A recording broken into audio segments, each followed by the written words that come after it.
जय मसीह की मुंहिंजा प्यारा भाउर ऐं भेनरूं, परमेश्वर जो प्यार चैनल में तव्हां सभिनीनि जो स्वागत आहे। अॼु असां ॾिसंदासीं परमेश्वर जे हिकु महान दास जे जीवन खे, जंहिंजो नालो आहे जॉर्ज मूलर।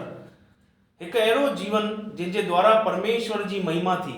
जॉर्ज मूलर जो जनम 27 सेप्टेम्बर साल 1805 जर्मनीअ जे देश में थियो। उनजो पिता हिकु वकील हो ऐं उनजी इहा इच्छा हुई कि मुंहिंजो पुटु जॉर्ज कलीसिया जो हिकु पादरी ठहे, पर ईअं थी न सघियो। ॾाढो नंढपण खां ई जॉर्ज चङियूं ई ग़लति आदतुनि में पइजी वियो, जीअं जुआ खेॾणु, चोरी करणु, दारू पीअणु, धोखा ॾियणु ऐं एतिरो ई न, पर उहो पंहिंजे दोस्तनि खां बि पैसा कर्ज़ ते वठी करे पंहिंजी ग़लति आदतुनि खे पूरी कंदो हो। इन जो पिता इन ॻाल्हियुनि खे खणी करे उनखे जाम सम्झाईंदो हुअसि के ऐं दरका बि ॾींदो हुअसि कि जॉर्ज हे सभु तूं छॾे ॾे, पर पिता जी कोई बि ॻाल्हि जो जॉर्ज ते कुझु बि असरु न थियो। उहो पंहिंजी ग़लति आदतुनि खां न मुड़ियो। पर हिकु ॾींहं ते जॉर्ज जो हिकिड़ो दोस्त उनखे हिकिड़ी प्रार्थना सभा में वठी वियो। उते उन सभा में सभु ॼणा मिली करे परमेश्वर खां प्रार्थना करे रहिया हुआ। सो जॉर्ज बि उन्हनि सां गॾु मिली करे परमेश्वर खां प्रार्थना करणु लॻो ऐं इहो उहो ॾींहुं हुयो जॾहिं परमेश्वर जी आत्मा जॉर्ज खे स्पर्श कयईं ऐं इन ॾींहं खां पोइ उनजो जीवन बदिलणु लॻो। जॉर्ज पंहिंजे सभिनीनि पापनि खे मञी करे यीशु मसीह खे पंहिंजो उद्धारकर्ता स्वीकार कयईं ऐं हाणे हितां खां उनजे हिकु अद्भुत जीवन जी शुरूआत थी थिए। जॉर्ज मिशनरी सेवक जेके परमेश्वर जा दास हुआ, उन्हनि जे मथां लिखियल किताबुनि खे पढ़ंदो हो ऐं उनखे हिकु मिशनरी सेवक ठहण जी बि प्रेरणा मिली। उन इहा ॻाल्हि पंहिंजे पिता खे कई, पर उनजे पिता इन लाइ उनखे मना करे छॾियईं। पर जॉर्ज ईअं चयईं कि परमेश्वर मूंखे पंहिंजी सेवा जे लाइ जिते इस्तेमालु करणु चाहींदो मां उते वेंदुमि। जॉर्ज रोज़ बाइबल पढ़ंदो हो ऐं प्रार्थना कंदो हो ऐं उन परमेश्वर जे मथां विश्वास रखंदे पंहिंजे जीवन खे समर्पण कयईं। उहो माण्हुनि खे सुसमाचार जूं पत्रियूं ॾेई करे पंहिंजी गवाही जे बारे में ॿुधाईंदो कि कीअं परमेश्वर उनजे जीवन खे बदिले।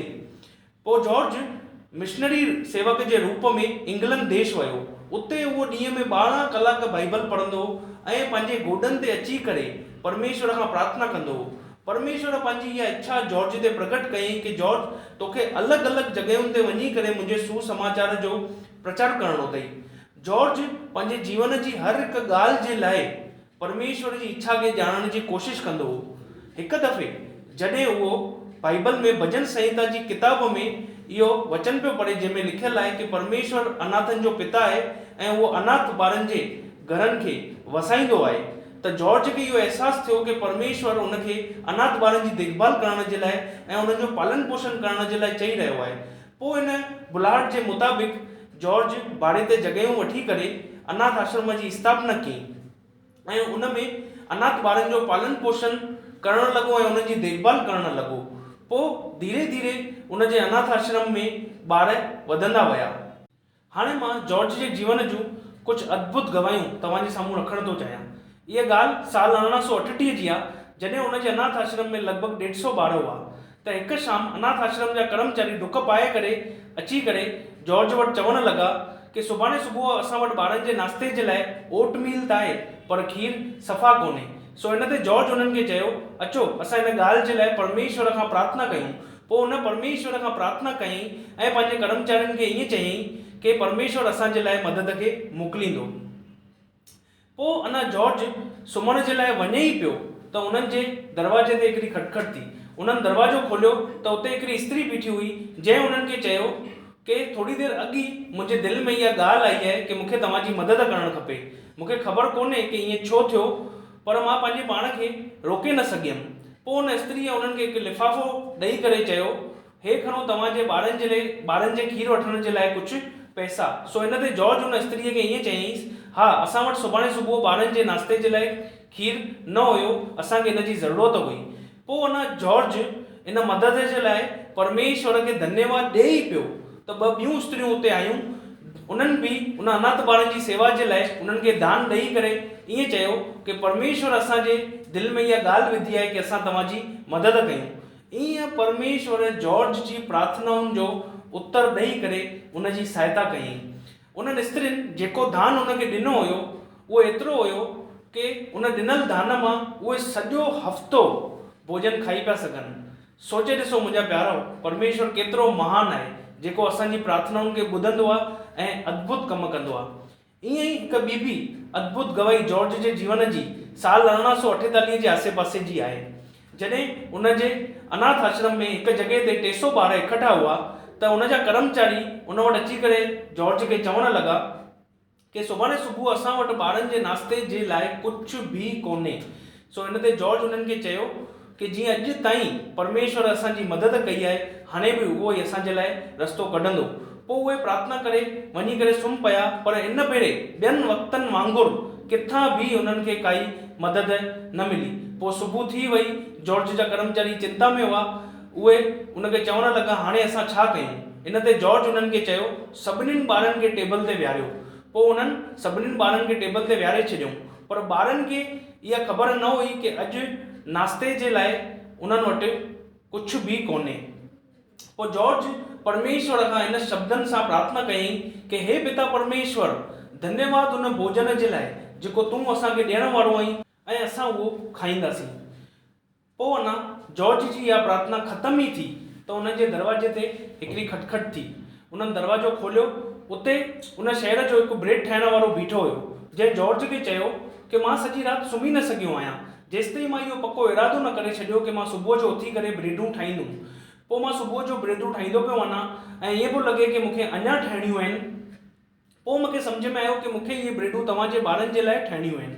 ऐं मुंहिंजे दिलि में पोइ इहा ॻाल्हि आई कि जेतिरो थी सघे सुबुह जो ओतिरो जल्दी मां तव्हां वटि इन ब्रेडुनि खे पहुचायां। छा तव्हांखे इन ब्रेडुनि जी ज़रूरत आहे? त इन ते जॉर्ज हुनखे चयईंसि, हा, असां वटि अॼु ॿारनि जे नाश्ते जे लाइ कुझु बि कोन्हे।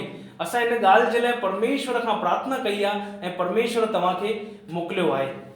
पोइ उहे ताज़ी ताज़ी ब्रेडूं अञा ॿारनि जे नाश्ते जे लाइ उन्हनि जे प्लेटुनि में परोसी वयूं त उन जे दरवाजे ते वरी हिकिड़ी दस्तक थी। उन्हनि दरवाजो खोलियो। इन भेरे उते हिकु अंजान माण्हू बीठो हुयो जेको उन नगर जो न हुयो।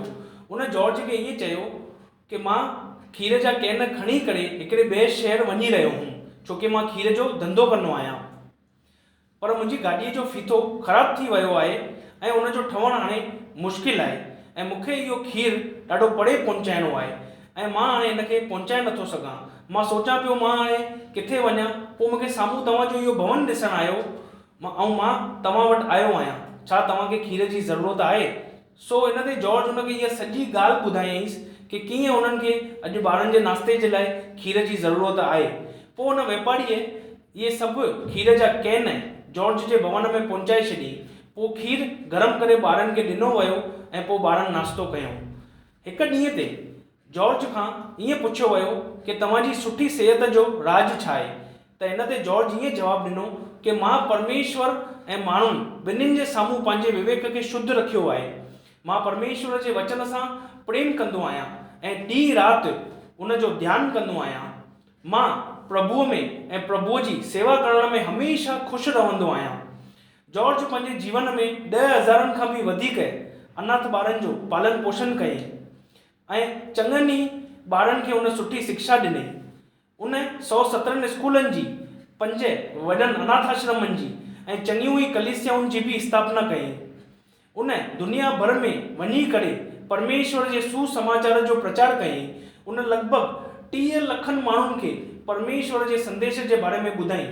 साल 1930 में जॉर्ज हिकु संस्था जी स्थापना कई हुई जंहिंजो नालो प्लेमेंट ब्रेदरन। अॻियां हली करे उनजो नालो पियो ओपन ब्रेदरन। इहा संस्था अॼु ताईं चालू आहे ऐं सेवा करे रही आहे। जॉर्ज पंहिंजे जीवन जे आख़िरी वक़्त में ईअं चयईं कि परमेश्वर मुंहिंजी 25,000 प्रार्थनाउनि जो जवाबु ॾिनो अथई ऐं जॉर्ज ॿिनि माण्हुनि जे लाइ चङनि ई सालनि ताईं ईअं दुआ कयईं कि उन्हनि जे जीवन में बदिलाव अचे। पोइ अहिड़ो सचो ऐं विश्वास योग्य जीवन जी करे आख़िरकार जॉर्ज 10 मार्च साल 1998 जे ॾींहं ते इहा धरती छॾे करे हमेशह जे लाइ परमेश्वर सां गॾु रहणु स्वर्ग में हली वियो। त मुंहिंजा प्रियो, छा सिखियासीं असां जॉर्ज मूलर जे जीवन मां? कि अगरि असांजो विश्वास ऐं समर्पण जॉर्ज मूलर वांगुरु ई परमेश्वर जे प्रति हूंदो त असां बि पंहिंजे जीवन में इहो अनुभव करे सघंदासीं कि परमेश्वर असांजी सम्झ खां परे कमु करे सघंदो आहे। परमेश्वर बदिलजो कोन्हे। उहो अॼु बि ओतिरो ई सामर्थ्य आहे। जीअं परमेश्वर हिकु ग़लति आदतुनि में जीवन बिताइण वारे जॉर्ज खे मटे करे चङनि ई माण्हुनि जे लाइ उनखे आशीष जो कारण ठातई, जीअं उन जॉर्ज खे चङनि ई अनाथ ॿारनि जे लाइ आशीष जो कारण ठातई, उहो असांजे जीवन में बि अहिड़ो कमु करे सघंदो आहे। असांखे बि चङनि ई माण्हुनि जे लाइ आशीष जो कारण ठाहे सघंदो आहे। बसि असांखे जॉर्ज वांगुरु ई पूरी ईमानदारीअ सां पंहिंजे जीवन खे यीशु मसीह खे सौंपणो आहे। धन्य आहिनि उहे माण्हू जेके ईअं कनि था। जॉर्ज जे जीवन खां परमेश्वर तव्हां सभिनीनि खे आशीष ॾे। जय मसीह।